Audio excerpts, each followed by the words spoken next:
अनार्थ लड़की वैष्णवी ठाकुर परिवार के छोटे बेटे कार्तिक के शादी का कपड़े लेकर हवेली आती है। बड़ी मालकिन दुल्हन की लहंगा देखकर वैष्णवी के काम की तारीफ करते हैं। बड़ी मालकिन कपड़ा कैसी बनी है देखने के लिए वैष्णवी को कपड़ा पहन के आने बोलती है। इधर कार्तिक जब देखता है कि उनके कमरे के दरवाजा बाहर से बंद है तो उन्हें बहुत क्रोध आ जाता है। दरअसल कार्तिक का मानसिक संतुलन ठीक नहीं है। कार्तिक दरवाजा तोड़कर कमरे से बाहर आता है। तभी कार्तिक लाल साड़ी पहनी हुई वैष्णवी को देखती है। वैष्णवी को देखते ही कार्तिक का क्रोध शांत हो जाता है। हवेली के सभी लोग कार्तिक में हुए बदलाव को देखकर हैरान हैं। उनके लिए यह किसी चमत्कार से कम नहीं है। बड़ी मालकिन को समझ में आ जाती है कि वैष्णवी ही वह लड़की है जो कार्तिक को श्राप से मुक्त कर सकता है। बड़ी मालकिन सभी से कहती है अब कार्तिक की जिंदगी से सभी परेशानी दूर हो जाएगा। अब उनका भी शादी होगा और उनकी अर्धांगिनी बनेगी वैष्णवी। कार्तिक को वैष्णवी से बेइंतहा मोहब्बत हो जाता है। हवेली के सभी लोग छठी मैया की पूजा करते हैं। उर्वशी मन ही मन सोचती है आखिर देवर जी क्या बना रहे हैं। देखकर मम्मी जी को बोलती हूँ। उर्वशी गलती से पेंटिंग से टकरा जाती। कार्तिक आज बरसों बाद अपना पढ़ाई पूरा करके हवेली आया है। कार्तिक का मानसिक संतुलन ठीक नहीं है। सालों पहले जब एक व्रती ने निर्दोष कार्तिक को श्राप दिया था तभी बड़ी मालकिन के अनुरोध करने पर व्रती बताती है कि सही समय आने पर इनके जीवन में एक सत्य चरित स्त्री आएगी। वह स्त्री अपने नैतिकता और भक्ति से कार्तिक को श्राप से मुक्त कर पाएगी। इसीलिए कार्तिक का माँ शीघ्र ही कार्तिक की शादी करवा देना चाहती है। इधर मौसी वैष्णवी को शाम होने से पहले शंख लेकर हवेली जाने कहती है। हवेली में शाम की पूजा इसी शंख से करते हैं। बड़ी मालकिन लड़की के परिवार वालों को हवेली बुलाए हैं। कार्तिक की माँ कार्तिक को लड़की से एकांत में बात करने कहती है। कार्तिक अलका को लेकर छत पर जाते हैं। अलका हवेली की चकाचौंध देखकर बहुत खुश होती है। इधर वैष्णवी साइकिल में शंख लेकर हवेली की ओर जाने लगती है। तभी रास्ते में बदमाश विक्रम वैष्णवी को छेड़ने लगते हैं। विक्रम वैष्णवी को लहंगा देकर उनसे शादी करने कहता है। वैष्णवी उन्हें धक्का मार के गिरा देते हैं और हवेली की ओर भागने लगते हैं। तभी कार्तिक की नजर उन पर पड़ता है। वैष्णवी को देखते ही कार्तिक उन्हें बचाने छत से छलांग लगा देते हैं। महाराज कार्तिक को एक अजनबी लड़की से मोहब्बत हो गया है। महाराज अनेक प्रयास करने के बाद भी उस लड़की को ढूंढ नहीं पाते। राजमाता महाराज को ऐसा हालत में देख जल्द ही उनका शादी करवाने का फैसला कर लेती है। राजमाता शादी के लिए लड़की वालों को महल में बुलाते हैं। महाराज और अलका एकांत में बात करने छत में आते हैं, लेकिन महाराज मन ही मन उस अजनबी लड़की को याद कर रहे होते हैं कि तभी वह देखता है कि एक बदमाश उस लड़की को मारने उनके पीछे पड़े हुए हैं। कार्तिक बिना देर किए उसे बचाने छत से छलांग लगा देते हैं। वैष्णवी अपना जान बचाने महल के अंदर चले आती है। तभी कार्तिक विक्रम को रोक लेता है। विक्रम गाड़ी से हवा में उड़ते हुए नीचे गिरते हैं। कार्तिक क्रोध में विक्रम के पास आते हैं और कहता है कि तुम्हें मालूम नहीं तुमने कितना बड़ा भूल कर दिया है। तुम गुंडे हो ना, अब मैं तुम्हें लहंगा पहनाऊंगा। इधर अलका भागते हुए छत से नीचे आती है। सभी से कहती है मुझे ये शादी नहीं करनी है, मैं कार्तिक से बात कर रही थी। तभी वह छत से ऐसे छलांग लगाया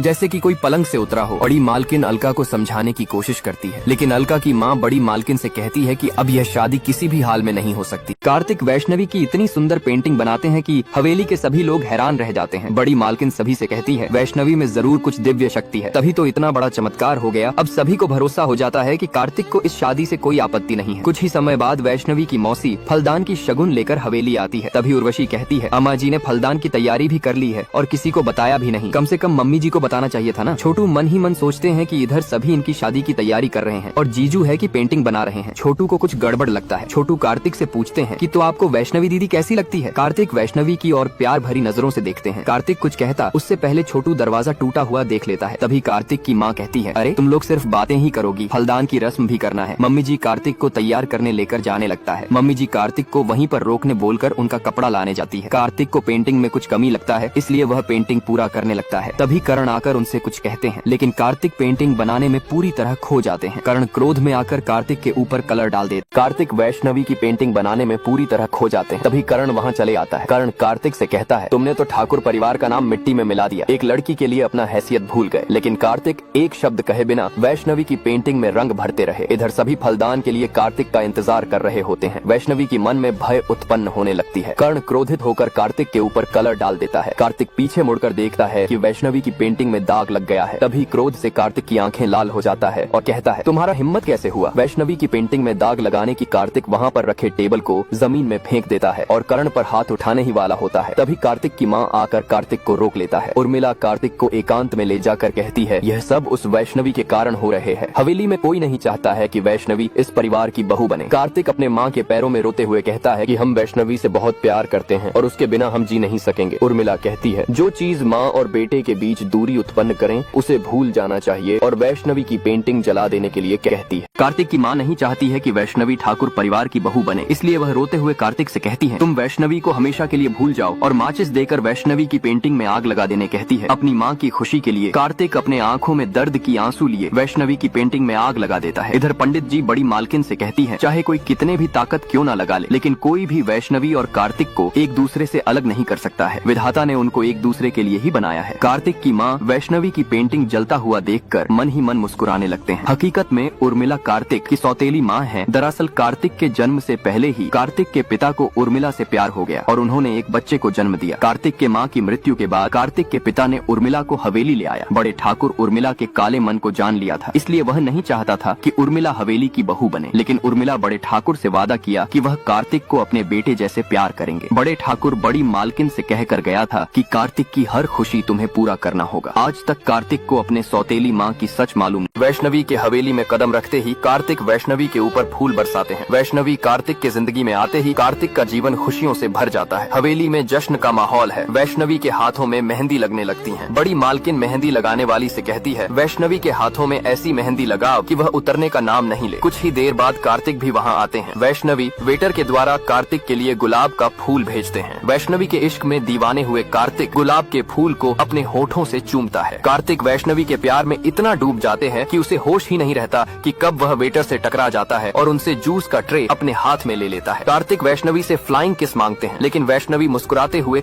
किस देने से मना कर देती है। वैष्णवी अपने हाथों में मेहंदी से लिखे हुए कार्तिक का नाम उन्हें दिखाते हैं। कार्तिक भी अपने हाथों में वैष्णवी का नाम लिखते हैं। इसके बाद सभी मिलकर वैष्णवी और कार्तिक को हल्दी लगाते हैं। कार्तिक की सौतेली माँ नहीं चाहती है कि कार्तिक की शादी वैष्णवी से हो, इसीलिए वह यह शादी तोड़ने के लिए कार्तिक का सच सभी के सामने लाने की तरकीब सोचने लगती।